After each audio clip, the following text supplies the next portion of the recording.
What's up, guys? It is Wednesday, September 7th. It's 12:31 p.m. and this is the newsletter. So starting off, we got India's central bank, the Reserve Bank of India, has reportedly asked 4 public sector banks to run a pilot central bank digital currency project ahead of a possible rollout in this financial year.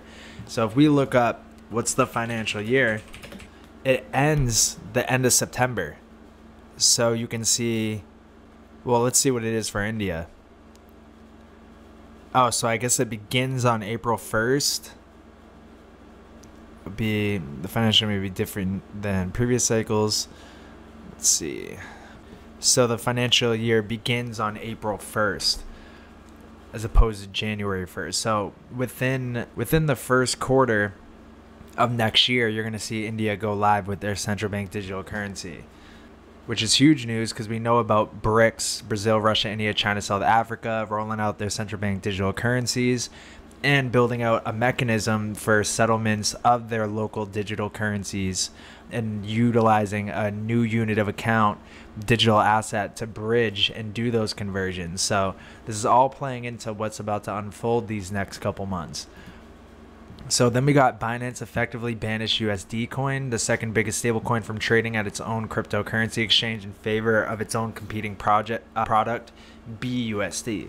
So if I had USDC on Binance, I would definitely send that off to maybe Coinbase. I would rather prefer to hold USDC than BUSD.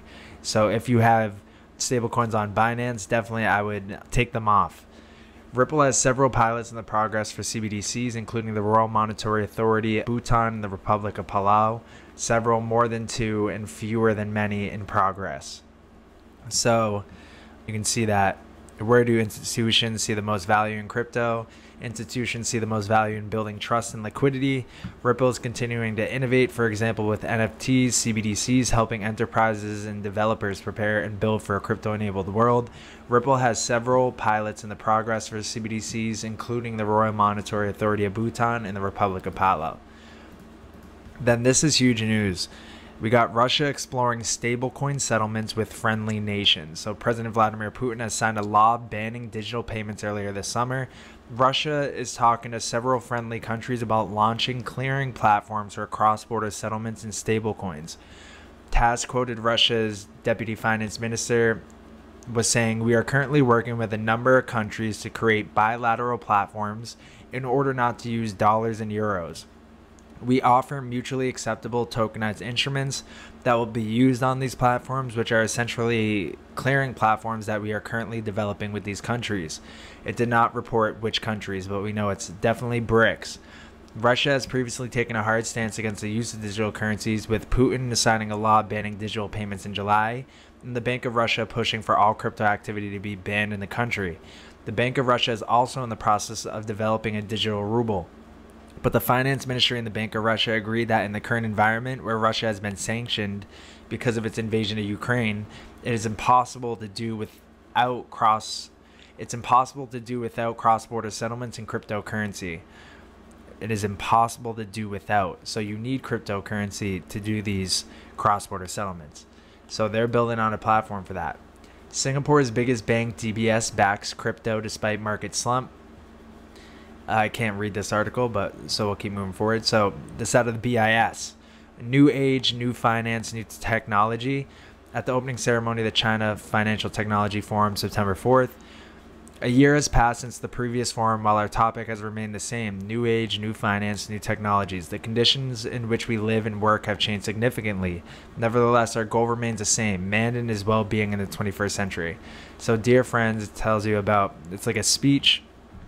And then let's see if we can see anything in here. So it's talking about, we significantly improved payment infrastructure in the Republic of Serbia by introducing the most state-of-the-art instant payment system, NBS IPS system, 4 years ago. Since then, we have intensively upgraded that system by adding numerous new functionalities tailored to the needs of the modern user. It's talking about financial inclusion. Let's see. So keeping abreast of blockchain technology that underlies trading in cryptocurrencies, we were among the first to regulate the manner and conditions under which cryptocurrencies can be traded. Digitalization has become part and parcel of everyday business and insurance and VPF markets in the Republic of Serbia, owing to the introduction of online purchase of new and modified products and alternative channels of communications. It's talking about, despite, I can freely say, major breakthroughs in fintech, digitalization is a process far from complete. In fact, it will never be over. New technologies bring new opportunities, but also new risks. So what lies ahead are new opportunities, but also new challenges. For instance, how to ensure satisfied consumers against the background of ever-changing conditions and fast-growing appetite for innovation, or how to transition further onto new digital technologies and maintain customers' justified confidence and expectations of a safe and sound financial system, and the establishment and maintenance of which all of us have invested huge efforts. So then it says, we should look to the future. We should go to the future. All luckier nations look to the future and go forward. At global level, it is necessary to cooperate and exchange experience because financial institutions' entry in the world of information technologies crosses out country borders, and the activities of supervisory authorities are becoming increasingly intertwined. Bosom friend afar brings a distant land near. Thank you for your attention. All right, so that's all set with that. And then UK elects crypto-friendly Liz Truss as new prime minister. And then we have the Bank of, I think this is Colombian Central Bank. Yeah, the Colombian Central Bank. I can't read that. Let's see. So, yeah, Colombian Central Bank is promoting the development of an immediate payment system that contributes to the welfare of citizens. This agenda includes an analysis to expand the offer of cross-border payments and the review of the convenience of issuing a digital currency. There we go. So now we got Colombia on board. Then we know that Stably is launching USD stablecoin on the XRPL. So Stably is partnered with Stellar and XRP. Stellar and Ripple. And then we have this. Ripple's senior advisor says there will be CBDC announcements in the coming weeks. This is going to be huge to watch out for. So Ripple will be announcing more CBDC in the coming weeks, according to Ripple's Anthony Welfare. Welfare is a CBDC advisor at Ripple. He said Ripple has several pilots in the progress for CBDCs. For Ripple, crypto is in our DNA. Our Ripple X business unit is focused on making it easier for developers to build on and with XRP Ledger, as well as partnering with others in the crypto space on use cases like NFTs and CBDCs, aka tokenized assets. There we go. So of course the next few weeks is a very broad time frame. However, it's still great news, especially among all of the CBDC speculation already brewing. So then we have the CFTC seems to be gaining the upper hand in its turf battle to regulate US cryptocurrency transactions. So that's good news because we want the CFTC over the SEC. China's digital yuan pushes key U.S. lawmakers to seek urgency from the Fed on a digital dollar that fends off global rivals. So we should be concerned about China's predatory practices. China's digital yuan pushes lawmakers to get in on this digital dollar. This is back in August 8th, so we don't have to dive into that. But it's saying that they needed to move quicker on a digital dollar. And then recently we got the report out of the Digital Dollar Foundation that they're starting their sandbox. So they're definitely moving faster. Then Meta, the social media behemoth, is helping 10 universities launch their metaverse campuses, donating headsets and paying for the virtual reality spaces. Then a handful of banks, each with tens of trillions in assets under custody, may or may not give nod to the DTC's Project Ion. They're going to give the nod. They've been working on this for a while. But the key words there was multiple institutions with tens of trillions of dollars under assets, under management. A lot of money that can be flowing through these blockchains, that's for sure.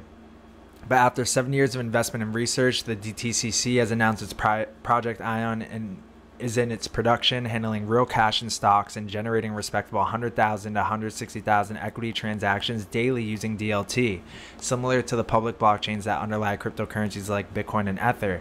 The company's August 22nd announcement and resulting media coverage made it sound as if the future of Project Ion were fiat accompli, I don't know.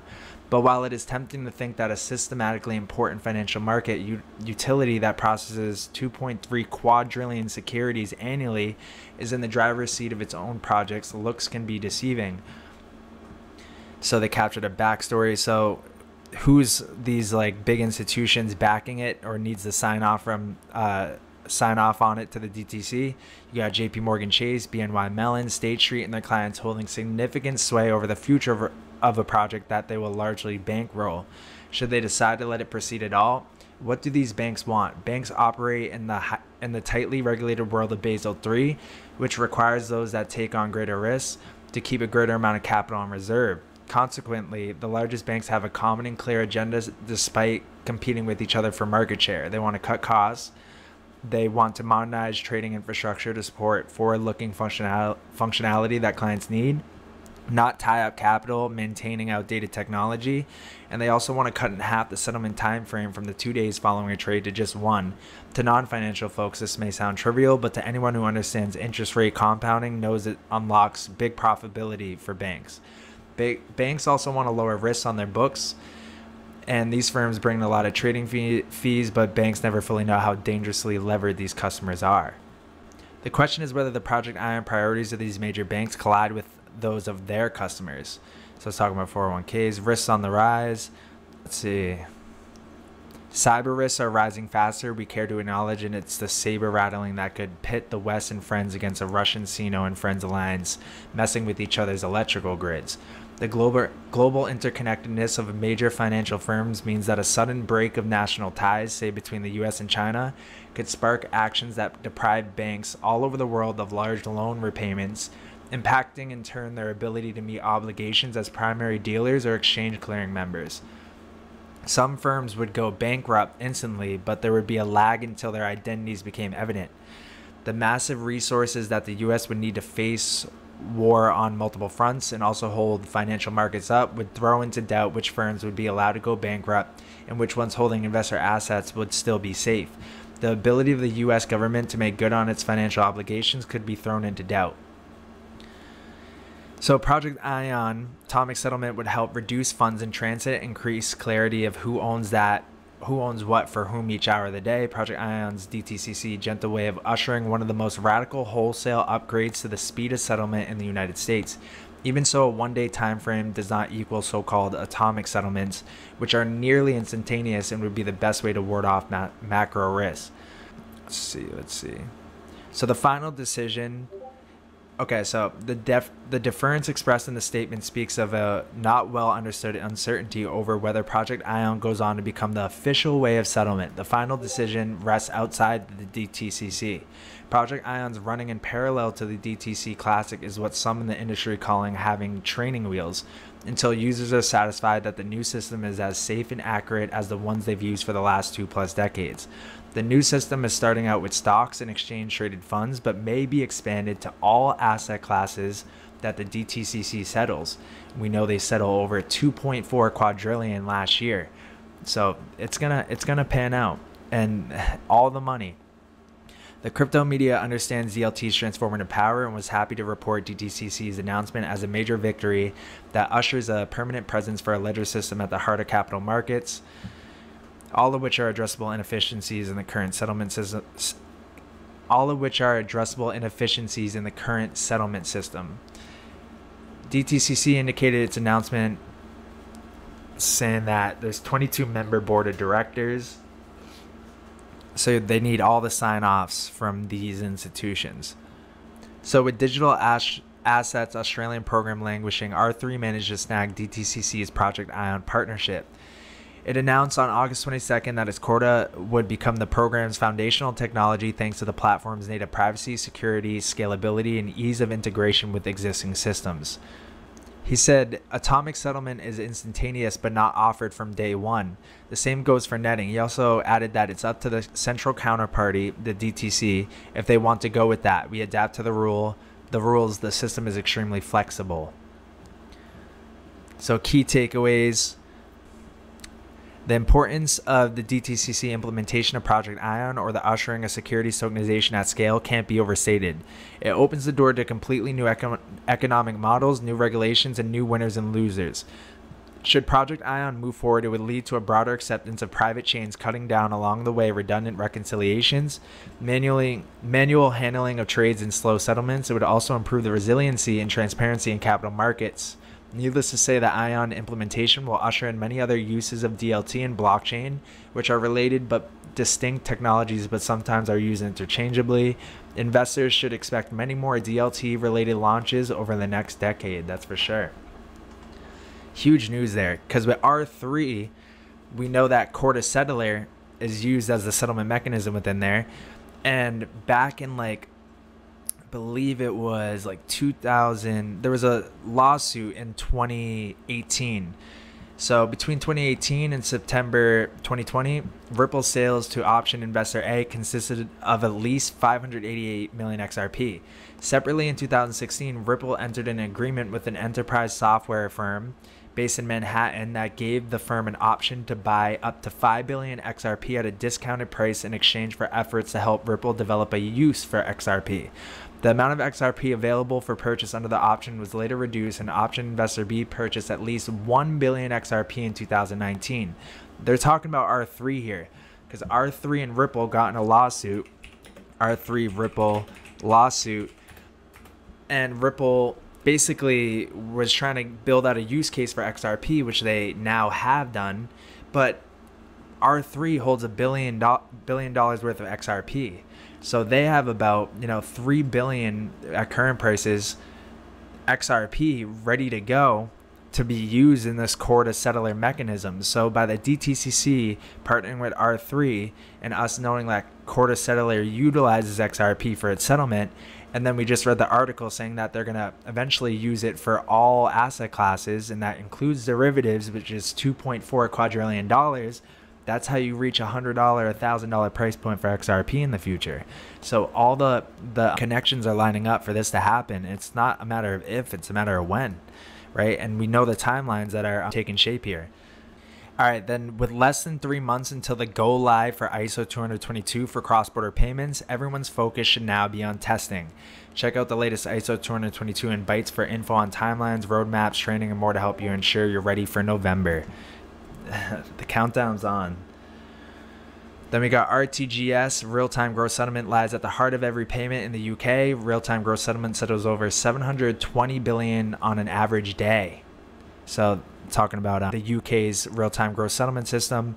Japan government websites likely hit by cyber attack on Tuesday. So all those, the cyber attack talk, things are heating up on that end. Then the U.S. House Stablecoin Oversight Bill, already a long shot to get finished this year, has run into further negotiation delays that might push it off to the next Congress, so after November. The IMF is calling for a global crypto regulatory framework, arguing that crypto assets have moved well and truly out of the niche zone and into the mainstream. The IMF, the head of the pyramid, is saying that crypto's here to stay, basically. It's mainstream now. So let's see what it says here. The past few years have seen crypto assets move from being niche products to having more of a mainstream presence, prompting the need for more comprehensive regulation of the space, according to the IMF. In a new report, officials noted that crypto assets have firmly shifted away from being niche products to one used for speculative investments, hedges against weak currencies, and payment instruments. So they're saying it used to be for speculative investments. Now it's used for hedges against weak currencies and payment instruments. That's why we're in the ones that we're in, the payment currencies. So the authors added that this, along with the recent failures of crypto issuers, exchanges, and hedge funds, have added impetus to the push to regulate. However, developing regulatory frameworks for crypto assets is an uphill battle, highlighting the market's rapid evolution, the difficulty of monitoring, and the absence of workable skills between regulators among the most serious obstacles. Regulators are struggling to acquire the talent and learn the skills to keep pace given stretched resources and many other priorities. The authors have also called out inconsistent approach to crypto regulation among various regulators instead of arguing for a coordinated, consistent, and comprehensive global crypto regulatory framework. Some regulators may prioritize consumer protection, others safety and soundness, or financial integrity, and there's a range of crypto actors, miners, validators, protocol developers that are not easily covered by traditional financial regulation. Global Regulatory framework will bring order to the markets, help instill consumer confidence, lay out the limits of what is permissible, and provide a safe space for useful innovation to continue. Global regulatory framework would be beautiful because that could label or throw the SEC case out the window. So regulators around the world have continued to gather around the regulatory table. In Europe, the final legal text for the long-awaited MiCA regulations are set to be released within the next 4 to 6 weeks. The United States, a crypto regulation bill named the Responsible Financial Innovation Act, is set to address some of the biggest questions facing the digital assets sector. Even staunch crypto skeptics have started to fall in line with the idea of regulation over any widespread ban, with U.S. Congressman Brad Sherman becoming the latest to change his tune after admitting the market has too much money and power behind it to ban it now. Here to stay. Breaking. American Blockchain, PAC, and Reaper Financial announced strategic alliance to advance blockchain technology. So American Blockchain, yep, okay. The American Blockchain Political Action Committee has partnered with Reaper Financial to advance the blockchain and distributed ledger industry towards mainstreaming regulatory adoption. We are pleased to announce a strategic alliance, one of many we look forward to advancing on several fronts within this nascent industry and that we believe will flourish. This is a very strategic partnership that will stand the test of time in the evolution of many creative projects that we will be collaborating on in the near term and future. Blockchain is the technology by which a free and prosperous America is made truly possible. Americans want less government waste, less unnecessary spending, and to end corruption. Whether they know it or not, everyone is screaming, we want blockchain. We look forward to working with Patrick, who's a future thought leader in the blockchain space. So there we go. More kind of action on the regulatory front. So China State-backed blockchain service network has onboarded more than 10 Hong Kong-based conglomerates to its newly launched Spartan network and its first push outside of mainland China. So BSN, China State-backed blockchain network, it has Ethereum in it, Cosmos, Polygon in it, and I believe there's other ones in it as well too. But so another big article. Well, this is the IMF. We already went over that. And then October 12th, Washington, D.C., there's going to be a central bank digital currency think tank masterclass. So this lady is going to be presenting on it. But it's, October. So like everything's lining up these next few months for something big to happen. October 12th to the 14th, opening remarks, talking about all the kind of intricacies that go into this. So there we go. So digital assets belong in traditional banking, ex-US regulator says. So more crypto businesses and innovation should be moved into the traditional banking industry. Central Bank of Egypt published fintech from evolution to revolution, mentioning Ripple and Mana. They note the 2018 agreement. Yeah, so Central Bank of Egypt tied up with Ripple. And then the U.S. tomorrow to sell 50 billion 4-week bills on September 8th to settle on September 13th. Got to keep an eye out for that, what that will do for the market. Gold ETF, the trading volumes to its lowest point since 2015, marked the bottom of gold, looking like the bottom of gold now. And then back here in 2007 for the bottom of gold. So gold, silver, if they go up, cryptos are bound to go up as well too. So that's good on that front. And then market cap dominance. So that this kind of goes in line with how I said XRP is going to explode soon, because you can look at the dominance chart and we're coiling up. This is since 2017. So it's very funny because the last time that 12-day signal had flashed was equivalent like right here before we went up a ton, if we're thinking about it on the USD chart. Because the USD chart, it was 2017 February that it flashed that 12-day buy signal for the first time, and then we shot up 80x in 80 days. Now, at this moment right here, we're flashing that same buy signal. We're in the pinnacle of this triangle here, and if Bitcoin recovers hard and Bitcoin dominance falls through the floor, I think XRP is going to soak up a lot of money, because if it breaks up to this point, 25% dominance, 6% dominance, that's what will get the US dollar representation of it to go, could go up to 80x, 50x, maybe even, I'm good with a 30x. But that's kind of signaling, just like the indicator said back here and here, the dominance chart is kind of showing that confluence to that being the case. All right, then we have stablecoins are far from revolutionary ideals of crypto creators and are not without risk. This is the IMF. Let's hear it. Welcome to cyberspace, home to a lot of the things that we use in our daily lives. Games, videos, and so much of our data. But also, here it is, crypto assets. You've probably heard of a few, maybe Bitcoin, Ether, or others. So, what am I driving at here? After the global financial crisis, trust in banks was at an all-time low. Crypto assets were created as an alternative way to make payments, democratizing and decentralizing finance. Basically taking power away from banks and putting it in the hands of the people. The idea was that they were going to fundamentally change the world of finance with their decentralized ledger technology, the blockchain. So, what's the catch? Without backing assets or a central authority, crypto assets seem to be really volatile. That's great if you want to gamble, not so great if you want. Because how can you really pay for something with an asset that isn't a stable store of value? Enter the stablecoin, a crypto asset built on the blockchain, but usually with a centralized issuer. While the value of crypto assets like Bitcoin is determined by supply and demand, stablecoins aim to have value by being pegged to another asset in one of two ways. The first is by backing the stablecoin with another asset, like the dollar, the euro, or even a commodity like gold. In theory, keeping a one-to-one parity. But wait a minute, doesn't this go against the founding premise of crypto? Maybe, but it also allows users to stay in the crypto universe without all the volatility. The second way stablecoins try to maintain value is through an algorithm, a formula that automatically raises and lowers the total number of a given asset in response to supply and demand to keep the price at or near par. One danger with stablecoins is market shocks.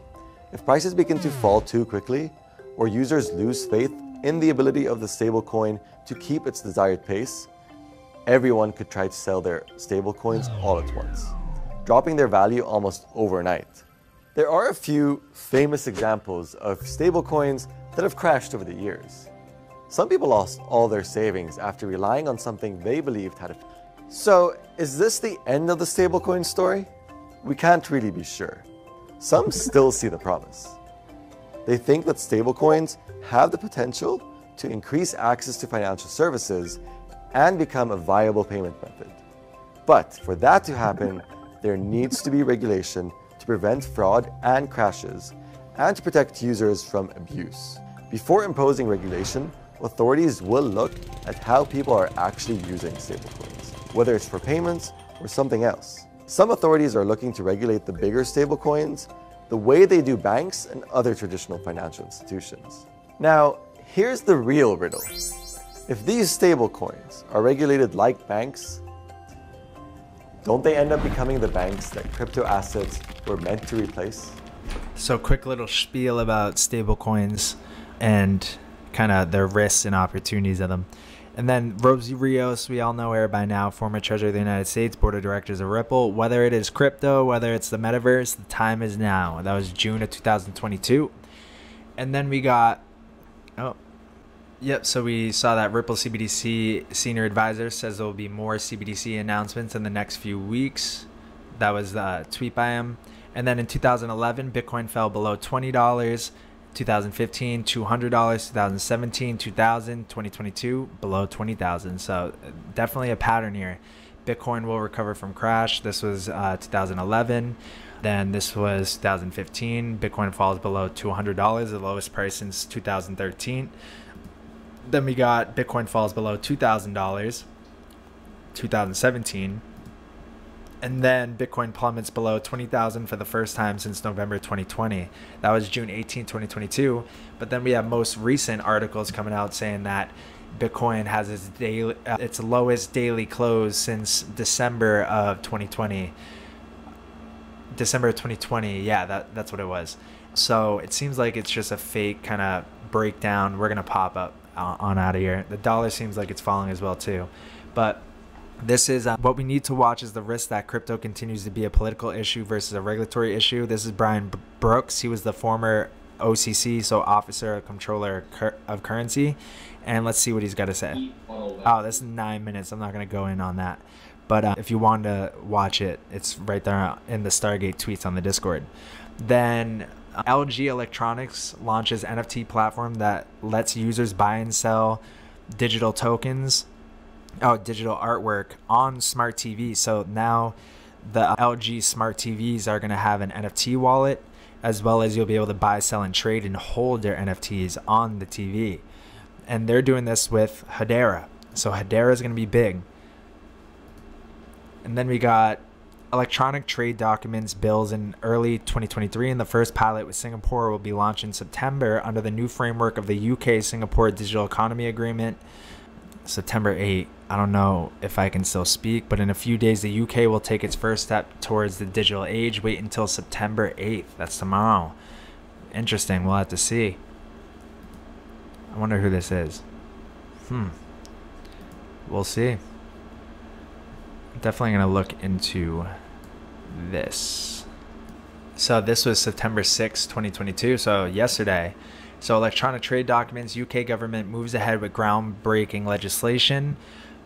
Let's see, has adopted draft legislation put forward by the Law Commission of England and Wales, which will, for the first time, give legal recognition to the creation and transfer in the electronic form of a number of important trade documents.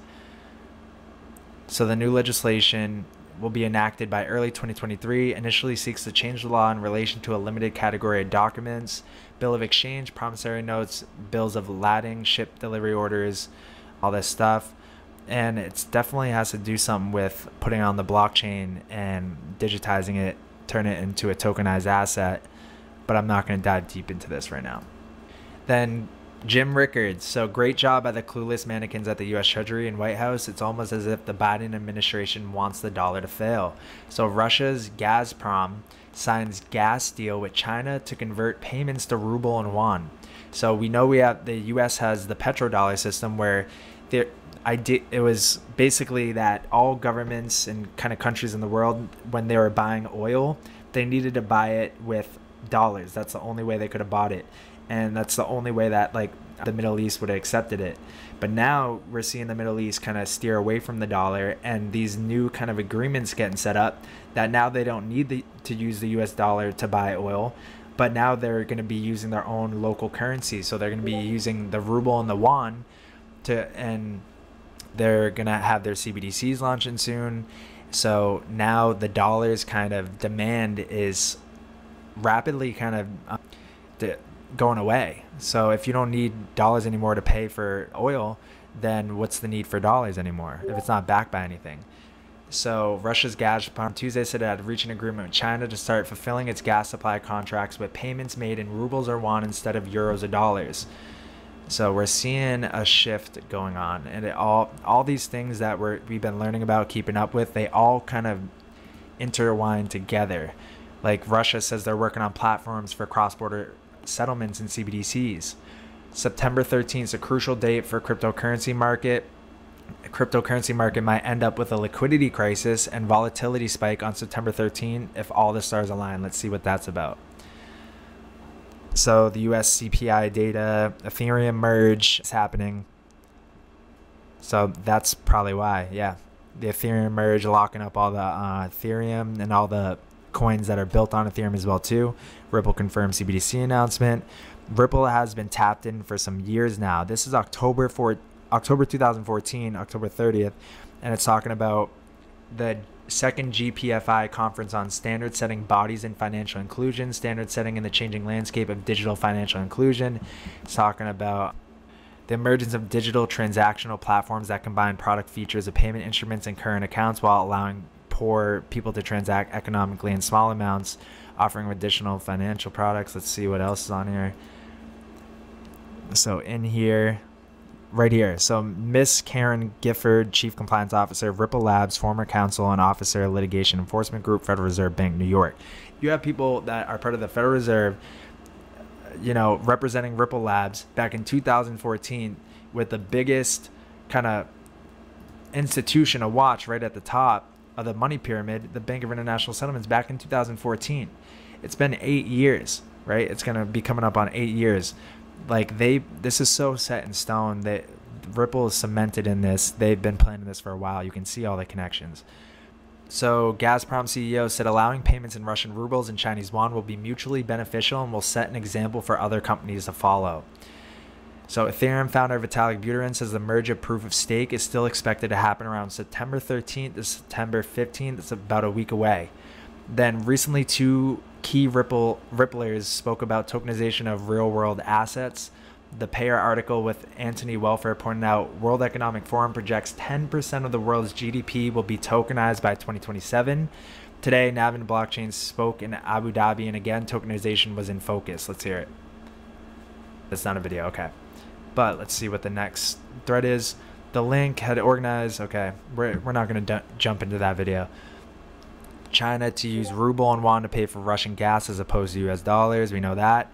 And then Saudi Arabia reportedly has a team working with unnamed global crypto firms on future cryptocurrency regulation. So we'll get into that. And then, so the Biden executive order on cryptocurrency, we're supposed to be due September 5th, but we haven't heard anything yet. So we're still waiting on that. And then Russia exploring stablecoin settlements with friendly nations. We know this. And then I showed you the R3. And now let's just finish it off with this article.